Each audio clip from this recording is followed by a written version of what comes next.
Bom dia, meus queridos, minhas queridas. É um prazer estar com vocês aqui mais esta manhã, onde a gente se reúne, mesmo distantes, para celebrar o nome do nosso Senhor. E eu queria convidar vocês neste momento a lermos juntos ah, Lamentações 3, do verso 21 ao 24, que diz assim: Todavia, lembro-me também do que pode me dar esperança. Graças ao grande amor do Senhor é que não somos consumidos, pois as suas misericórdias são inesgotáveis. Renovam-se cada manhã. Grande é a sua fidelidade. Digo a mim mesmo: a minha porção é o Senhor. Portanto, nele porei a minha esperança. Vamos orar. Pai, nós te louvamos porque as tuas misericórdias se renovam todos os dias. Quão maravilhoso é saber que pela tua graça, pelo teu amor, as nossas incapacidades e imperfeições não são consumidas pela tua santidade, Pai. Mas ao contrário, pela tua graça, podemos ser renovados e nos encontrar contigo a cada manhã, dia a dia, sendo aperfeiçoados no teu santo nome e no teu espírito. Pai, nós te agradecemos por isso. E que esta manhã possamos celebrar e cantar sobre a tua presença em nossas vidas, Pai. Em nome de Jesus. Amém.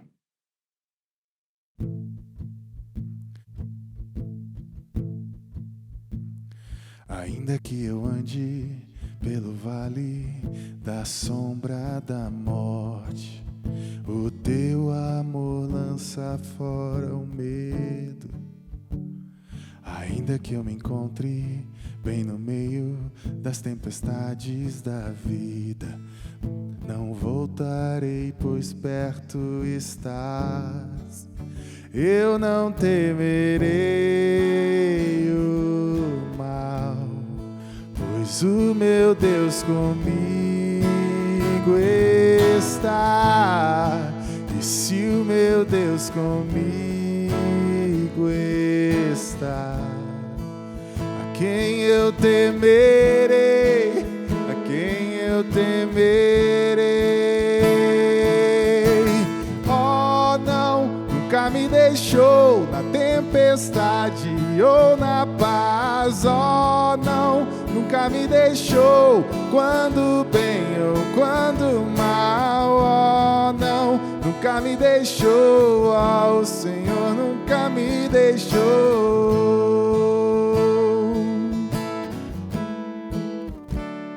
Eu posso ver a luz que está vindo ao coração que espera.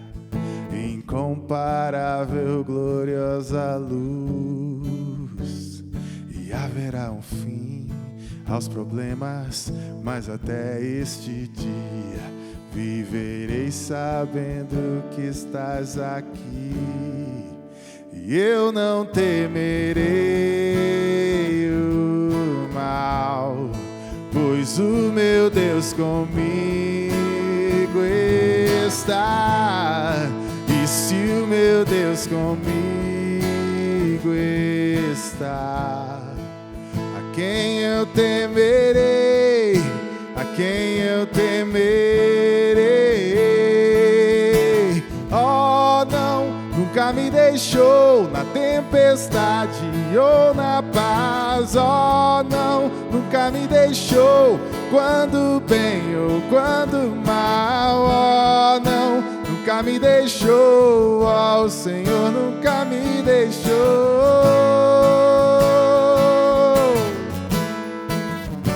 Eu posso ver a luz que está vindo ao coração que espera.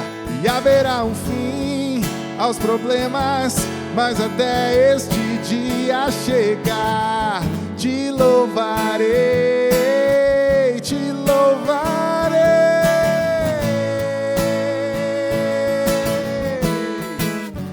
Eu posso ver a luz que está vindo ao coração que espera. E haverá um fim aos problemas, mas até este dia chegar, te louvarei, te louvarei.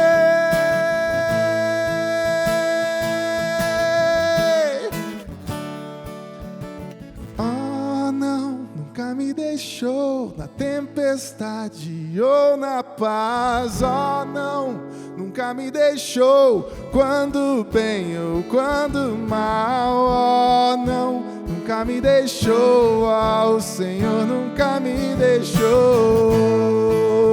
Mais uma vez. Oh, não, nunca me deixou na tempestade ou na paz. Oh, não, nunca me deixou quando bem ou quando mal. Oh, não, nunca me deixou. Oh, o Senhor nunca me deixou.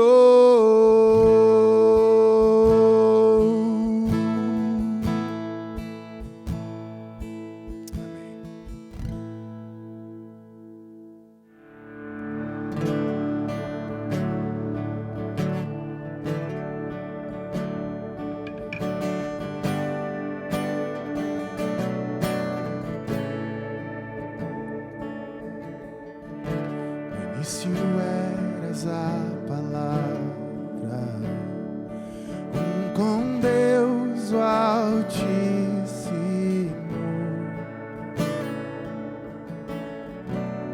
o mistério de sua glória, Cristo em ti se revelou. Ó, quão lindo esse nome é! Ó, quão lindo esse nome é, o nome de Jesus, meu Rei. Ó, quão lindo esse nome é, maior que tudo Ele é. Ó, quão lindo esse nome é, nome de Jesus. Deixou o céu para buscar-nos, veio pra nos resgatar. Amor maior que o meu pecado, nada vai nos separar. Ó, quão maravilhoso é, ó, quão maravilhoso é o nome de Jesus, meu Rei. Ó, quão maravilhoso é, maior que tudo Ele é. Ó, quão maravilhoso é o nome de Jesus. Morte venceste, véu tu rompeste, a tumba vazia agora está. O céu te adora, proclama tua glória, pois ressuscitaste, vivo estás. És invencível, inigualável, hoje pra sempre reinarás. Teu é o reino, tu é a glória, acima de todo nome estás. Poderoso esse nome é, poderoso esse nome é, o nome de Jesus, meu Rei. Poderoso esse nome é, mais forte que tudo é. Poderoso esse nome é, nome de Jesus. És invencível, és invencível, inigualável, hoje pra sempre reina. Teu é o reino, tu é a glória, acima de todo nome está. Poderoso esse nome é, poderoso esse nome é,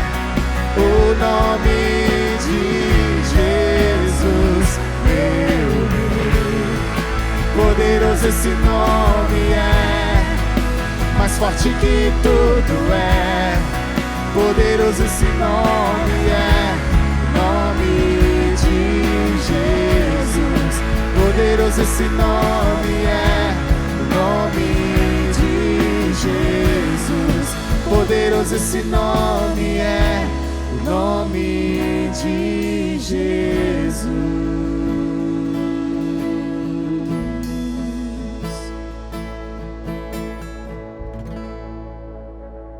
Oséias capítulo 6, no verso 6, a palavra de Deus diz assim: pois desejo misericórdia e não sacrifícios, conhecimento de Deus em vez de holocaustos. Muitas vezes na vida nós tentamos ganhar a salvação por meio da religiosidade. Tentamos ganhar prêmios por meio de performance. Tentamos ganhar algo de Deus por meio do nosso ativismo. Não é isso que Deus quer. Deus não exige de nós nenhum tipo de sacrifício, porque na cruz do Calvário, Jesus foi sacrificado em nosso lugar. O que Deus deseja de nós? Um coração compassivo, um coração misericordioso, um coração que sente a dor pelo outro. Talvez, nessa semana, você não sentiu dor por ninguém. Talvez, durante essa semana, você tentou conquistar Deus por meio de algum tipo de barganha, alguma atividade religiosa. Até pedindo para Deus, se fizesse isso, você faria aquilo. Agora eu te convido a olhar para trás, a olhar para a sua vida e verificar se realmente aquilo que Deus deseja, um coração de compaixão, um coração compassivo, você demonstrou durante a semana. Pense nisso. Oremos juntos, pedindo perdão a Deus, para que nos dê um coração repleto de compaixão pelo próximo, ainda que o próximo seja o nosso inimigo. Pai, obrigado porque o Senhor não exige de nós sacrifícios. Obrigado porque o Senhor deu na cruz do Calvário Jesus Cristo como holocausto, como sacrifício, ao invés de nós fazermos estes sacrifícios. Nossos sacrifícios jamais viriam satisfazer a sua justiça. No entanto, o teu filho aplacou a tua ira. No entanto, o teu filho trouxe justiça, e a justiça subiu como um aroma suave. E o Senhor só deseja de nós um coração cheio de misericórdia, porque na cruz tu tiveste misericórdia por nós, e nós agora, o Senhor nos levanta para andarmos as ruas mostrando misericórdia aos nossos próximos. Nos ajude, Pai. Nos ajude a sermos mais misericordiosos, mais generosos no afeto, no nome de Jesus. Amém.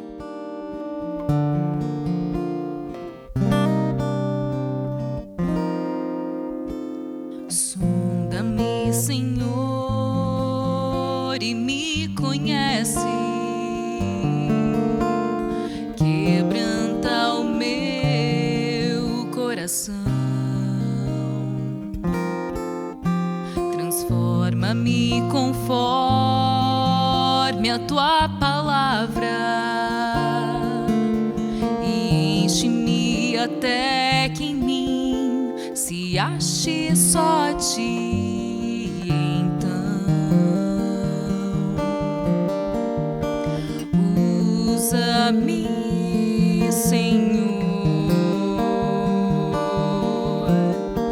usa-me como um farol que brilha à noite, como ponte sobre as águas, como abrigo no deserto, como flecha que acerta o alvo. Eu quero ser usado da maneira que te agrade, qualquer hora e em qualquer lugar. Eis aqui a minha vida, usa-me, Senhor, usa-me.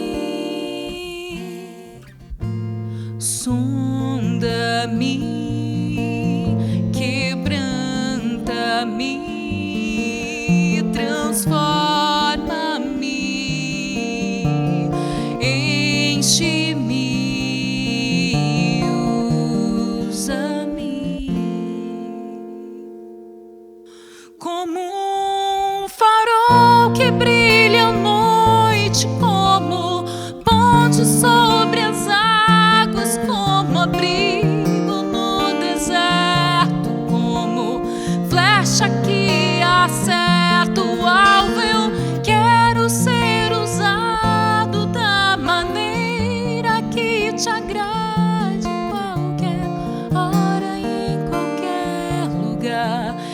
Eis aqui a minha vida, usa-me, Senhor,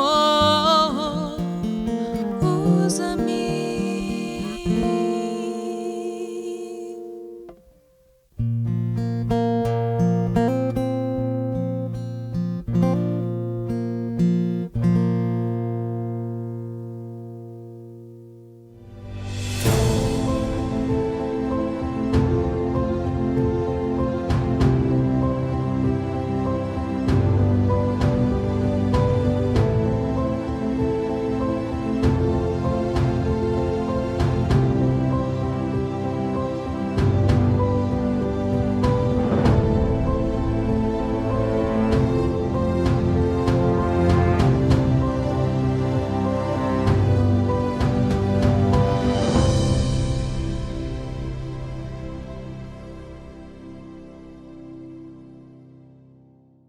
Bom dia a todos, irmãos e irmãs, ainda com o teatro um pouco vazio, ainda gravando, a gente está desesperado para poder vê-los pessoalmente, para matar um pouco a saudade que a gente está fazendo.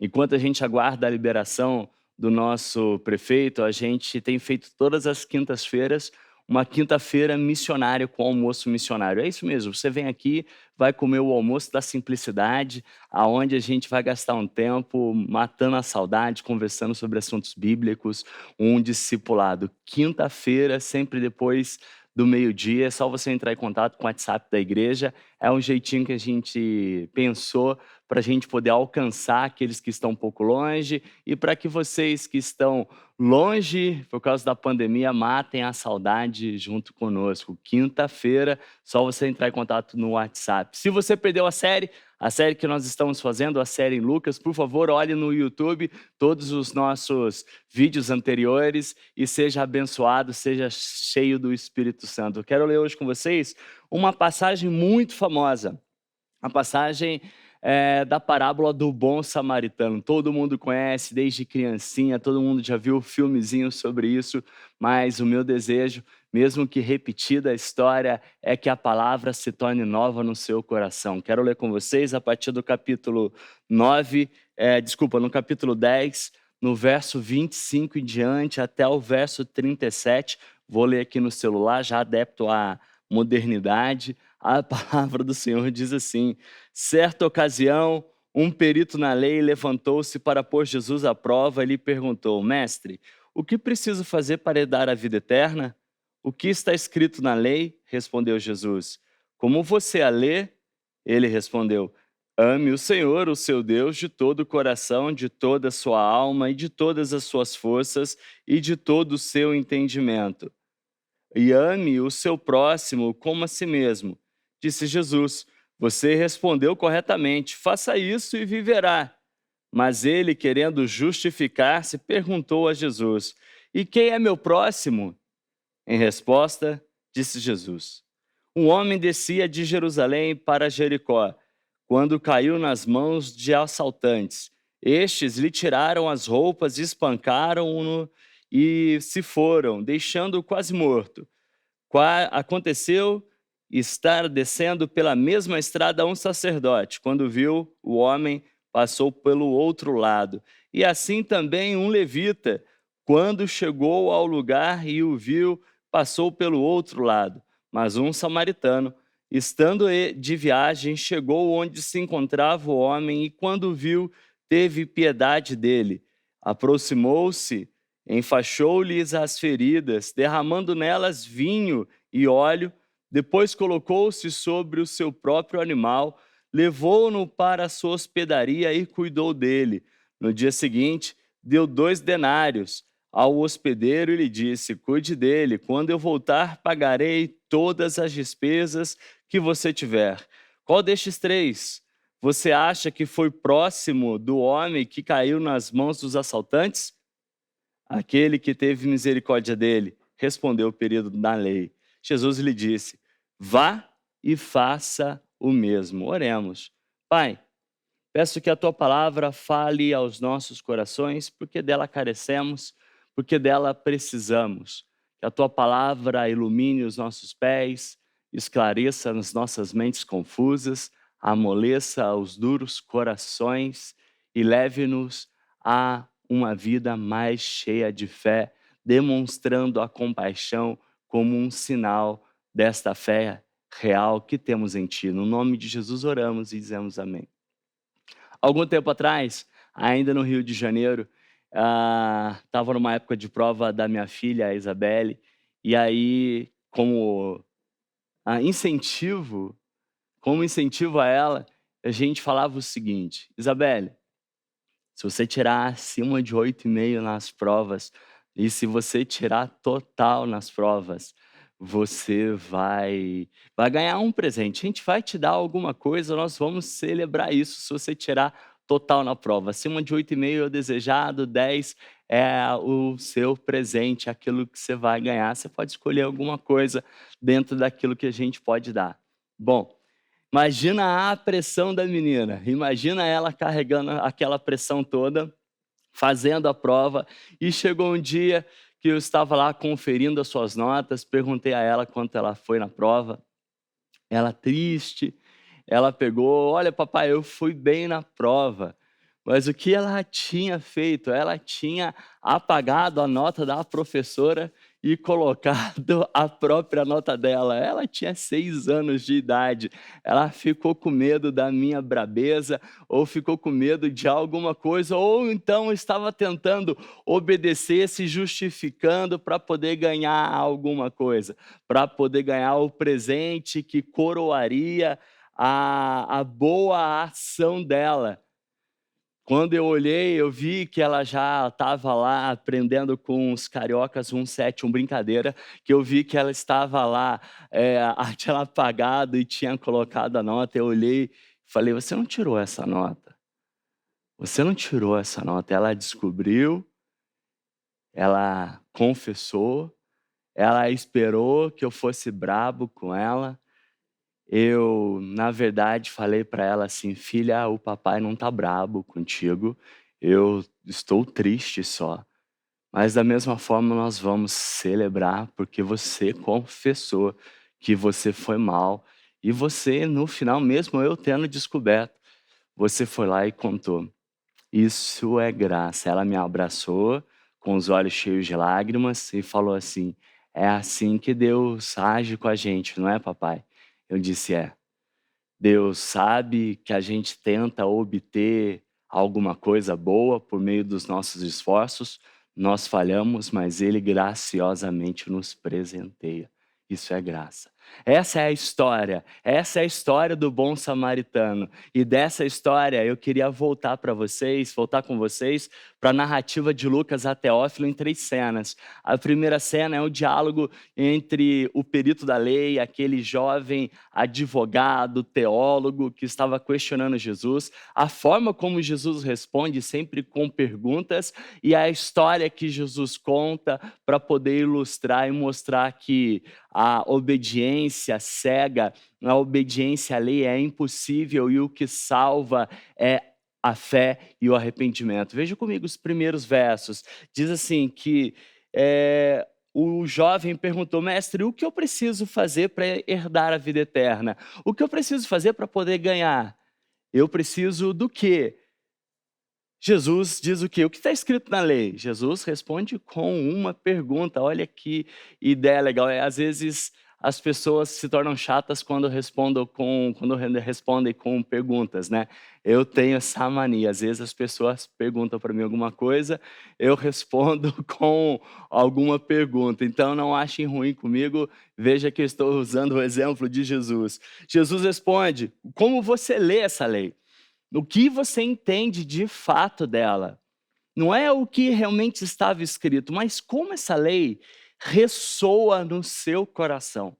Como essa lei diz para você. Como ela conecta contigo. Ele diz o seguinte: ame a Deus de todo o seu coração. E coração está falando de carne, do coração mesmo, de toda a sua alma. Ele está falando de psique, a faculdade dos pensamentos e de todas as suas forças, com o seu corpo e com a sua cognição. Ele está falando de Deuteronômio 6. E aí ele fala o seguinte: e ame também o seu próximo, ame o próximo como a ti mesmo. Ele resume a lei em dois versos apenas, ou em duas leis. Os 10 testamentos em dois, porque os primeiros 5 eles dizem a respeito de Deus, a nossa relação com Deus. Os outros 5 dizem a respeito da nossa relação com o próximo. Então, se nós amamos o próximo, nós não matamos o próximo. Se nós amamos o próximo, nós não mentimos, nós não adulteramos. Se nós amamos a Deus, nós não temos outros ídolos. Então o resumo da lei está em 2: ame a Deus e ame o próximo. Porque os 5 primeiros, como eu disse, os 5 primeiros referem-se ao relacionamento do homem com Deus.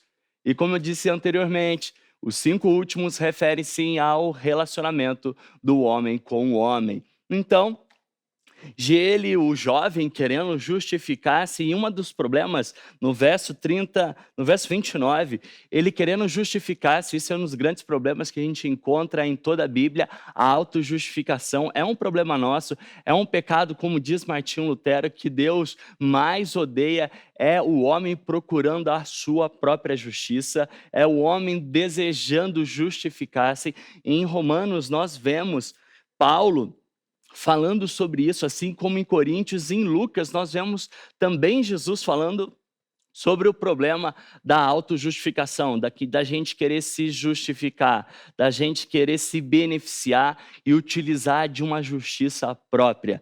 Ele, querendo justificar, se pergunta o seguinte: então tá, mestre, quem é meu próximo? Quem é meu próximo? Talvez na mente daquele jovem teólogo, advogado, fosse o seguinte: seria o cara da sua própria religião, seria o seu amigo, o seu brother, seria a sua família, seria os seus filhos, a sua mulher, seria, não sei, as pessoas que você convive próximo, proximidade. Seria alguém que circulasse ao redor de você e tivesse algum tipo de relacionamento. Ele estava próximo a respeito do circular ao redor de você. No entanto, esse jovem estava errado quando pensava-se que o próximo era aquele que a gente tinha algum tipo de relacionamento. Porque o amor que se relaciona com o próximo a fim de obter alguma coisa é um amor utilitarista. É o amor que a gente usa para poder ganhar outra coisa em troca. E Jesus está dizendo que esse próximo é alguém que de fato circula próximo a você, mas não é essa pessoa. Jesus, em resposta a ele, disse o seguinte: bom, tinha um homem que estava descendo de Jerusalém. Esse homem supostamente era judeu. Ele escolhe uma estrada. Ele escolhe a estrada de Jericó, também chamada estrada sangrenta. Essa é a terceira cena do diálogo, a história que Jesus vai contar. Nessa estrada, chamada estrada sangrenta ou estrada vermelha, porque era uma estrada de difícil acesso.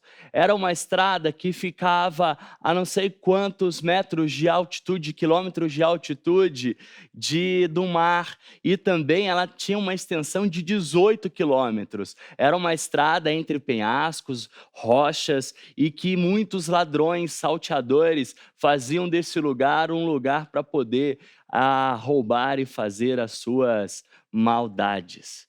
Esse homem escolheu, não se sabe por que essa estrada. Ele escolheu a estrada sangrenta, ele escolheu a estrada vermelha. O que acontece com esse homem, o que talvez todo mundo já viesse a esperar. Os ladrões o encontram, tiram a roupa dele, espancam ele e o deixam quase morto. 3 coisas que Lucas vai narrar. O que ele faz? Eles fazem, tiram a roupa, espancam e o deixam quase morto. Bom, Jesus continua narrando essa história empolgante para aquele teólogo advogado. E algumas pessoas passaram perto deles. Primeiro, quem passou perto deles? Um sacerdote.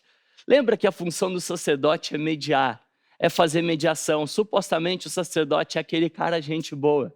Supostamente o sacerdote é aquele que se relaciona com o povo e se relaciona com Deus. É aquele que ajuda e trabalha na expiação do pecado por meio de sacrifícios de animais, antes de Jesus ser o próprio sacrifício e morrer na cruz do Calvário.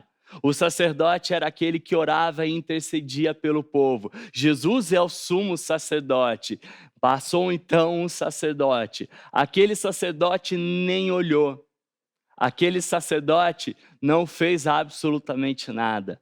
Passou então um levita da tribo de Levi, que ajudava na adoração e ajudava em outras coisas do culto israelita. Esse, por curiosidade, ele foi lá e foi ver o que aconteceu. E viu aquele homem e logo ele fugiu.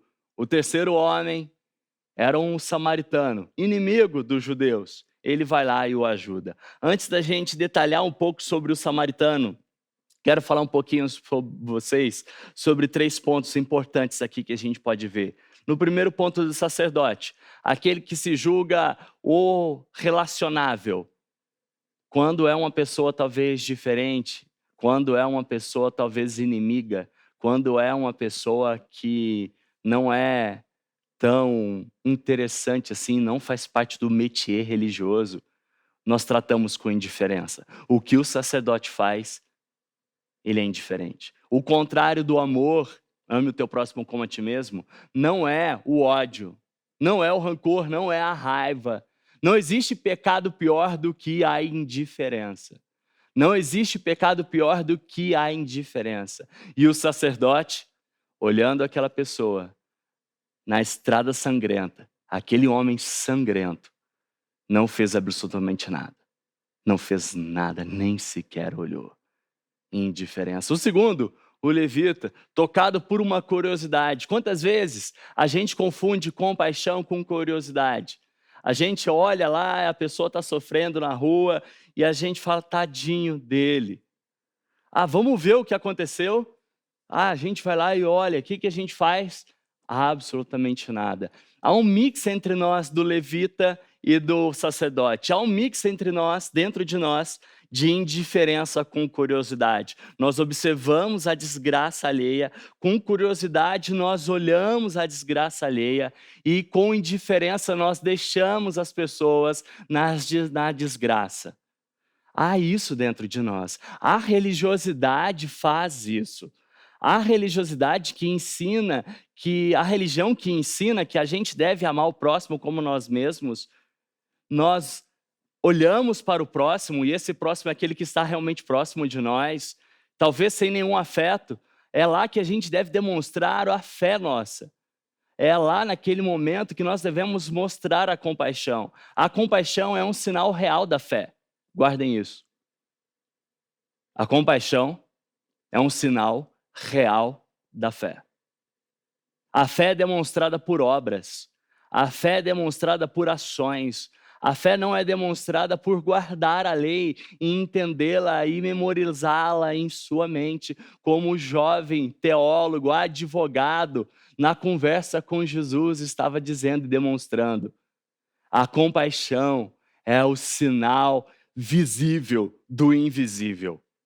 É o sinal visível do invisível. É por isso que Francis Schaeffer vai dizer o seguinte, que a ortodoxia, que é a religiosidade morta, que é esse pensamento religioso que não tem cheiro de nada, que tem mais cheiro de morte, de indiferença, do que qualquer outra coisa. Ela é horrenda quando falta a ortopraxia.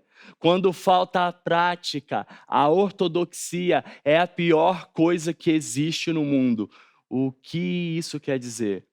Se nós somos homens que guardamos a lei, que guardamos a fé e não demonstramos por meio de sinais visíveis nas estradas de Jericó, nas estradas vermelhas da vida, nas estradas sangrentas da vida, nós somos apenas meros religiosos, ortodoxos, demonstrando o horror da nossa fé.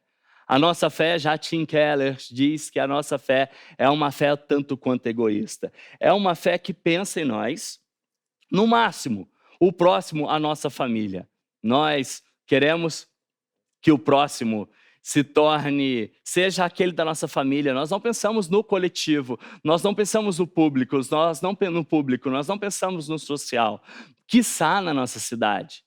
Nós não pensamos nos moradores de rua, nós não pensamos na favela, nós não pensamos naquelas pessoas que foram espancadas, nós não pensamos naquelas pessoas que foram violentadas, nós não pensamos nas pessoas abusadas. E não precisa ser nenhum tipo de violência física, pode ser violência moral, violência sexual, violência emocional. Nós esquecemos dessas pessoas. Nós talvez não sentimos nada quando essas pessoas compartilham os seus corações sangrentos. Nosso chamado, como igreja, é um chamado para caminhar nas estradas vermelhas, nas estradas sangrentas, nas estradas de Jericó. Este é o chamado da igreja, este é o seu chamado, esse é o nosso chamado. É um chamado para andar na estrada sangrenta. E a cidade é um lugar cheio de estrada sangrenta. A cidade, nós podemos ver pessoas moribundas, podemos ver pessoas que estão sofrendo e que sofreram recentemente com o frio, pessoas que agora sofrem com a falta de alimentos e o desemprego. O que nós somos capazes de fazer? A igreja, pela graça de Deus, a igreja de Perdizes conseguiu doar, junto com seus parceiros, mais de 3 toneladas de alimento de alimentos para aquelas pessoas que estavam sofrendo com a fome. Mas muitas dessas doações vieram de fora e nem vieram de dentro da igreja. Nem vieram de dentro da igreja. Se você é realmente um cristão, o sinal da sua fé é demonstrado pela sua ação, pela sua compaixão. Agora nós queremos comprar as nossas câmeras. Temos um investimento agora a ser feito. Um investimento que talvez seja de R$40 mil. Não porque somos chiques ou queremos as melhores câmeras. Não, nem são as melhores câmeras. Primeiro porque a demanda por câmeras, dado ao distanciamento, fez com que o preço no mundo inteiro aumentasse. Segundo, que nós estamos num ambiente de baixa luminosidade. E num ambiente onde a câmera precisa ficar afastada. E nós precisamos, no mínimo, de uma câmera regular.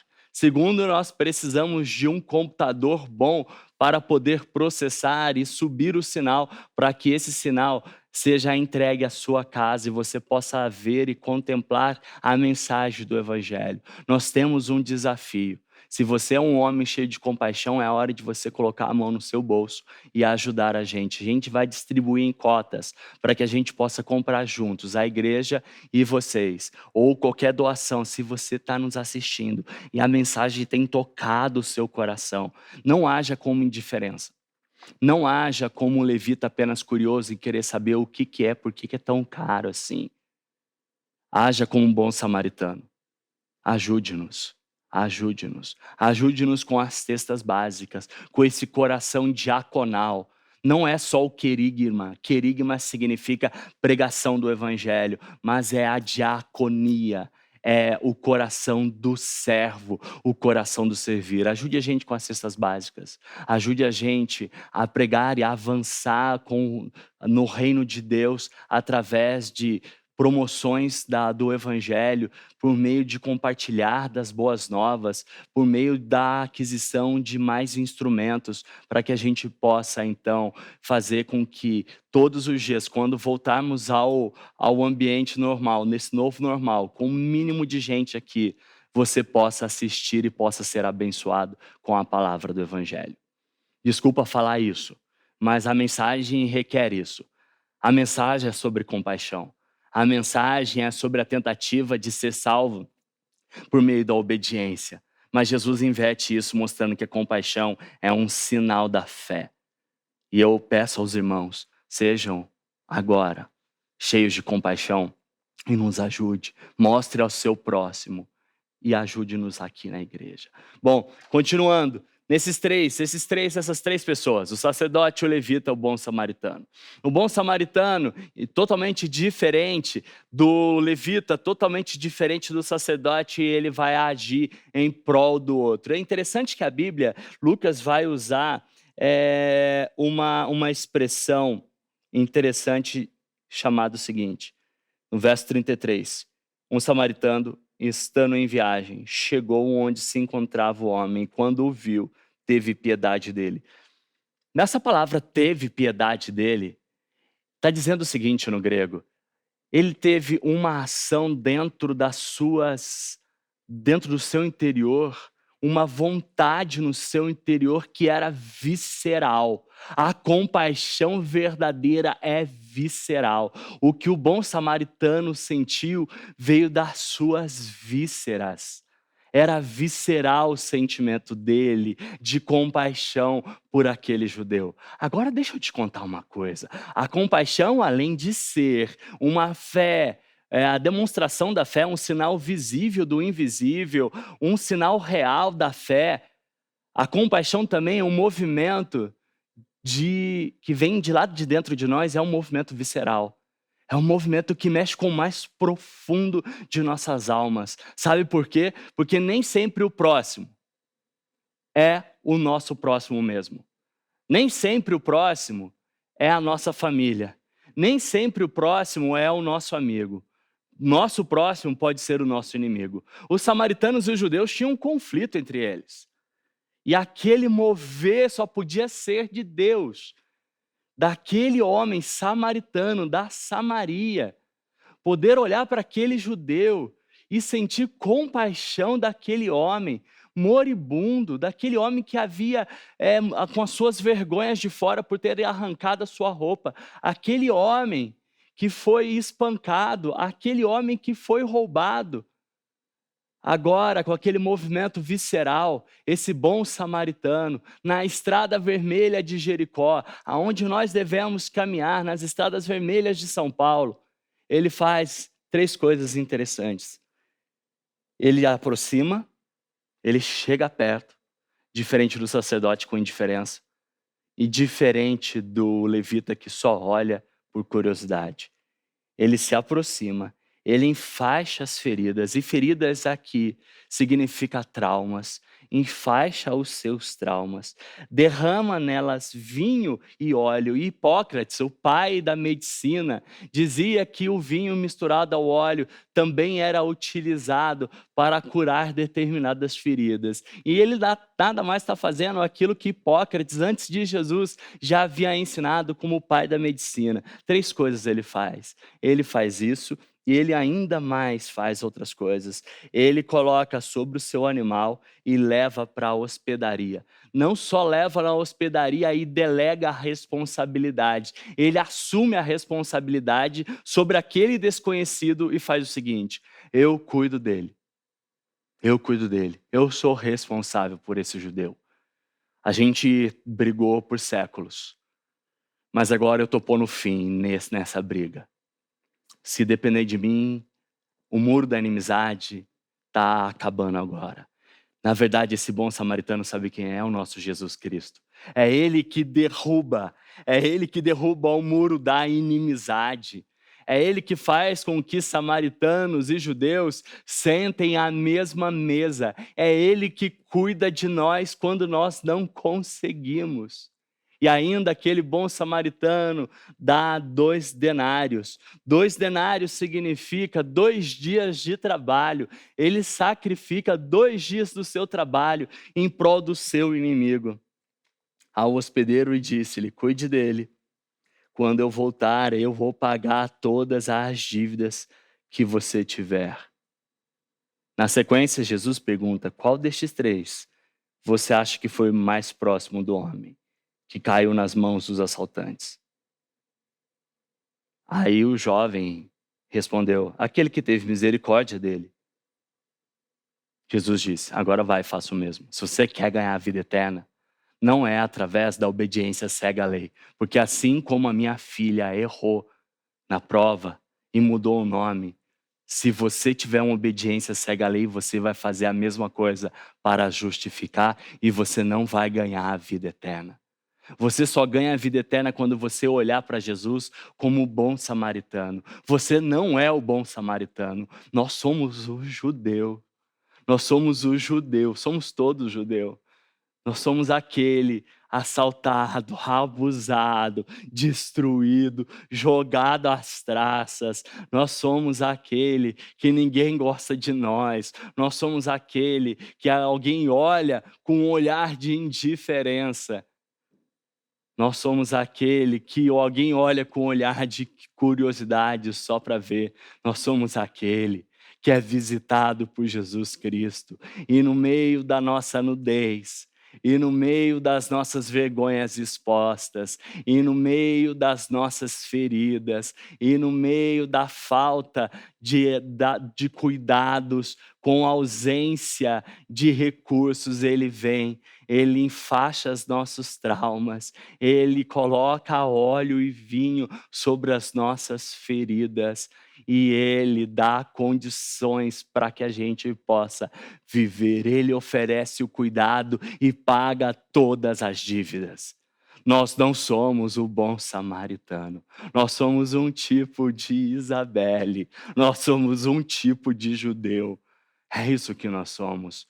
Essa palavra é tanto para aquele que se sente abusado e jogado nas estradas vermelhas da vida, como para aquele que se acha religioso demais ou esperto demais, e agora Deus está comissionando você a encontrar essas pessoas, a demonstrar a compaixão, a falar de um Jesus recede, de um amor bondoso e de uma compaixão e de uma forma totalmente diferente deste mundo, ao ponto de sacrificar-se em prol do próximo. Lembre-se, eles eram inimigos, nós somos inimigos de Deus, nós éramos inimigos de Deus. Jesus morre, Jesus sacrifica, Jesus é voluntário. Aquele bom samaritano sacrifica, é um bom voluntário. Aquele bom samaritano carrega e põe nas costas. Jesus nos carrega e põe nas costas. O bom samaritano cuida, ainda deixa recursos, falando da provisão, que ele não ficará sem, que ele sairá de lá cuidado. Nós somos esse cara. E Jesus é esse bom moço, o bom samaritano que cuida de nós e não deixa a gente de mãos vazias e paga as nossas dívidas. Jesus é o bom samaritano. Essa mensagem é para que a gente tenha esperança se a gente se acha na sarjeta. E essa mensagem é provocativa se a gente se acha como aquele jovem, perito na lei, advogado, que sabe tudo, mas não pratica nada, que falta compaixão. Essa mensagem é para tipos de Isabelle, que achava que poderia conquistar o presente por meio de um jeitinho na nota. Mas a Isabelle ganhou do pai dela, pela graça de Deus. Ainda assim, um presente, pela graça de Deus, nós ganhamos de Cristo Jesus. Quero orar com vocês. Reflitam sobre isso. Se inspirem nisso e vivam nisso. Pai, peço que a tua graça toque o coração de cada um. O coração daqueles que vivem como o judeu nas estradas vermelhas da vida, nas estradas sangrentas. Pessoas que foram abusadas, pessoas que foram envergonhadas, pessoas que se encontram sem forças. Que elas possam ver nesta manhã o bom samaritano, por meio do teu Santo Espírito, indo ao encontro delas. Para aqueles, Senhor, que acham que sabem de tudo e conhecem a lei, que eles sejam movidos por uma compaixão visceral, por uma compaixão que sai de lá de dentro, do mais profundo, e leve-os a colocar em prática na sua igreja local e nas estradas de Jericó, nas estradas vermelhas deste Brasil.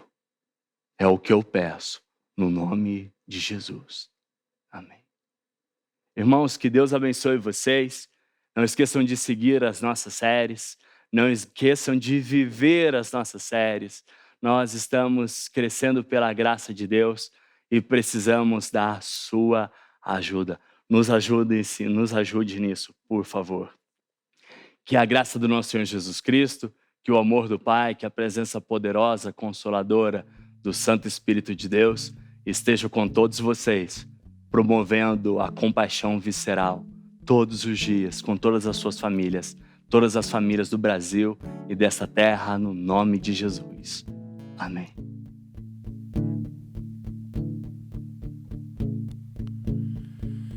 No deserto de quem eu fui, eu tinha sede.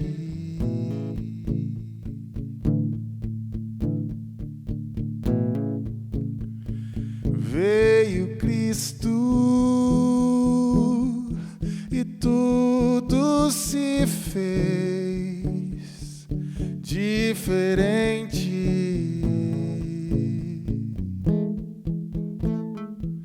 Ele vê meus pecados ocultos, o que escondo no fundo do meu coração. Derrama em minha vida água, limpa a sujeira e sacia essa sede. O que Cristo oferece, Ele é.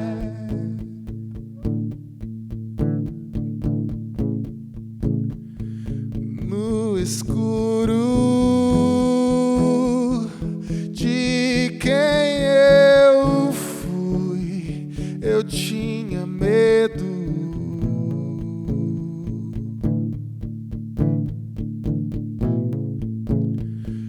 Veio Cristo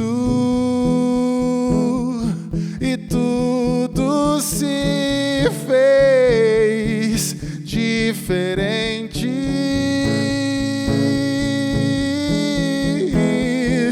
Ele enxerga o que vejo no escuro, o que escondo no fundo do meu coração,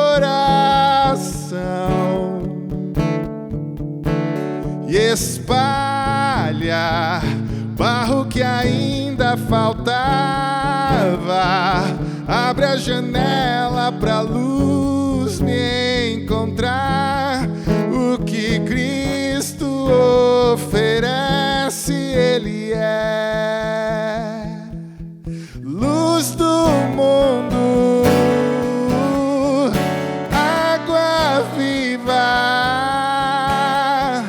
Cristo, Ele é Cristo, Ele é Cristo.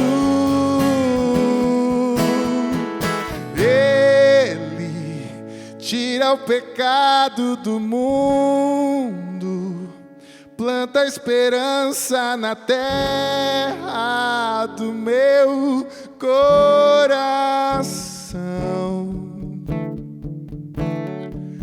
Cristo, pão que alimenta o faminto, vinho esmagado e servido na cruz para todo cansado. Que Cristo oferece, Ele é.